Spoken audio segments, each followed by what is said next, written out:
So now one of the biggest kicks of the night is forthcoming. And we will get a timeout with 2 ticks left.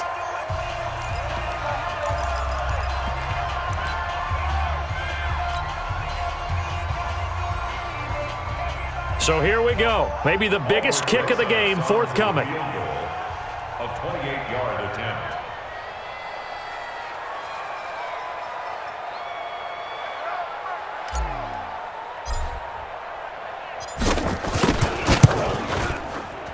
And his kick here is good. And that's going to tie us at 13. And here in overtime, if the team that receives the ball scores a touchdown, it's over. If they don't, we can still have some more football. That's exactly right. If they go down and kick a field goal, the other team gets a possession to either match it or score a touchdown to win the ball game. If both teams kick field goals, the next team to score wins. But if the receiving team throws a pick six or fumbles the ball and it gets picked up by the defense and they score, the game is over at that point. So we're right back where we started, all even as the kick's away.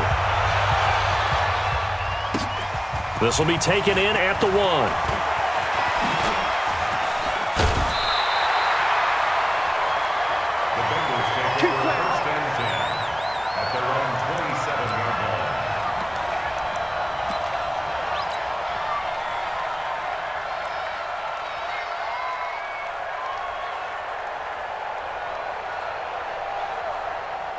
The Cincy offense about ready to go here on their next drive. They control their own destiny here. They have the football in overtime. Obviously, a touchdown would win it.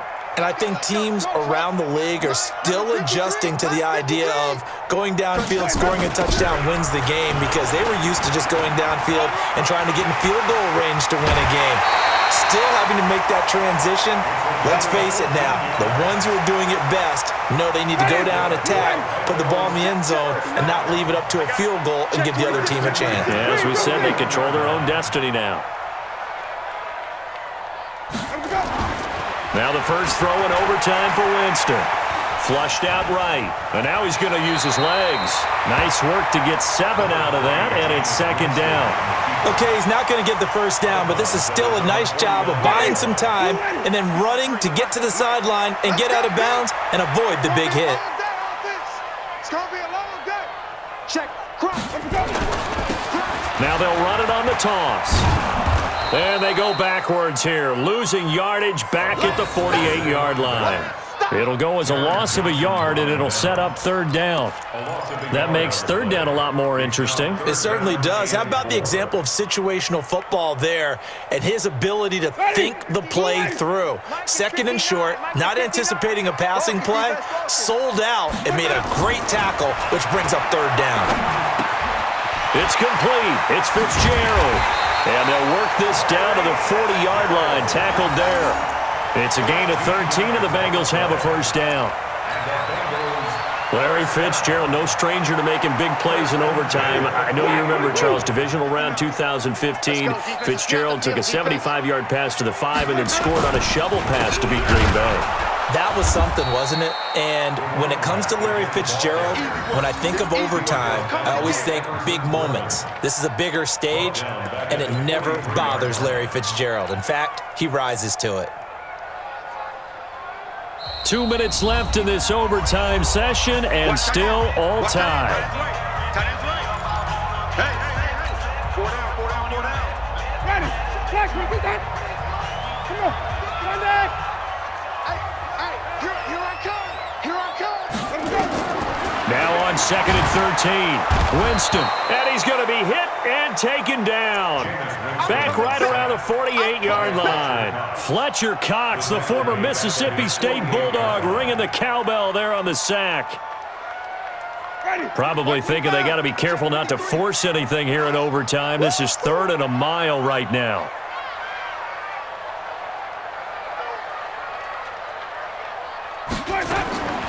From the shotgun, it's Winston. This is caught. It's Julian Edelman. And he's going to be taken down here with a penalty flag on the field. That's a good chunk of yardage. It's going to be canceled out. And we always talk about hidden yardage in a game. That's going to count as that, because now it doesn't go on the books, but now they have to make that up again, don't they?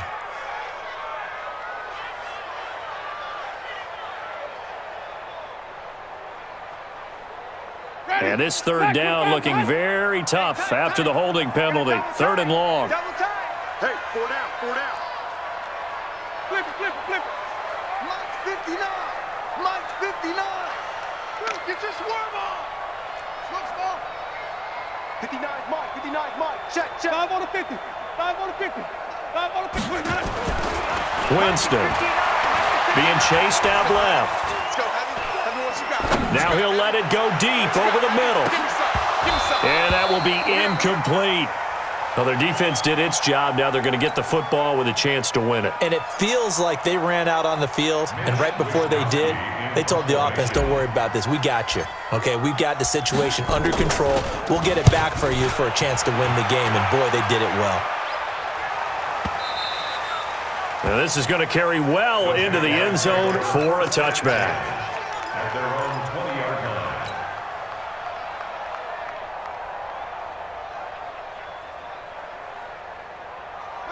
Jaguars come to the line to start their next drive. Their defense did its job, got the stop. All they need is 3, and this is over. Couldn't have done much else other than score themselves and end it, but they turned it back over to them, and now all they need is a field goal to win the game. An excellent job by the defense. Can the offense finish things off? Now part 1 is done, now part 2. The 23-yard line.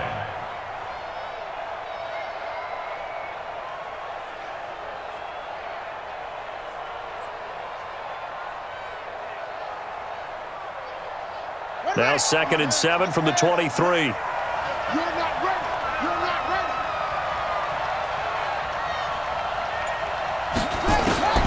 What can Bridgewater do in the OT? Nowhere to escape, and he goes down. Khalil Mack in there to drop him for his 11th sack of the year. This has been a tough one for this offensive line. It appears almost like they've been on roller skates this entire game, the way they've been pushed around. 6 sacks given up in this one. 3rd and long now after the sack, and we'll see if Bridgewater has a response. Show it.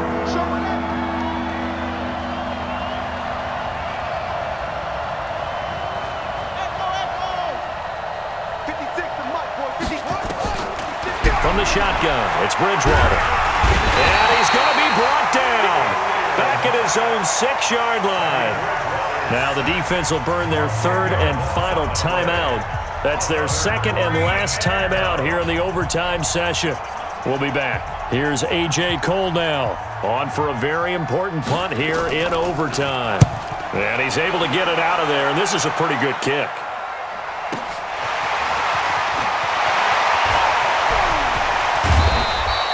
A terrific return there, 27 yards all told. And the Bengals will take over in terrific field position.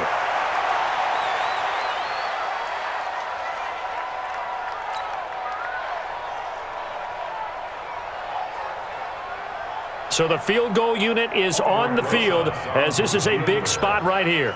On the left hash, this from 48 yards.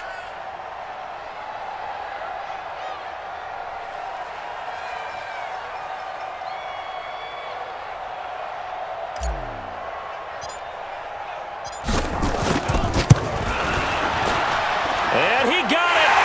The kick is good in overtime. He's able to split the uprights. We were just treated to an absolute dandy in this one. A great finish in overtime with a long field goal. Everybody, including us, on the edge of their seats. Quite a game. And it's rare that you get a game into overtime that it doesn't turn out to be a dandy, right? That's what we saw here. And just what you were talking about, a long field goal to win it. So definitely not a gimme. So there was tension all the way through until the ball went through the post. But it did go through the post. Ice water was in his veins. So for Cincinnati, they remain one of the hottest teams out there as the win moves them to 6-1. And they will hit the road next week to take on the Los Angeles Rams. Meanwhile, for Jacksonville, they fall a game under the 500 mark at 3-4 through 7 games. And they'll get a chance to redeem themselves next week at home against Jacksonville. I'm Brandon Gaudin. Certainly have to thank Charles Davis, my broadcast partner, and our entire crew. We'll catch you next time right here. It's the NFL on EA Sports.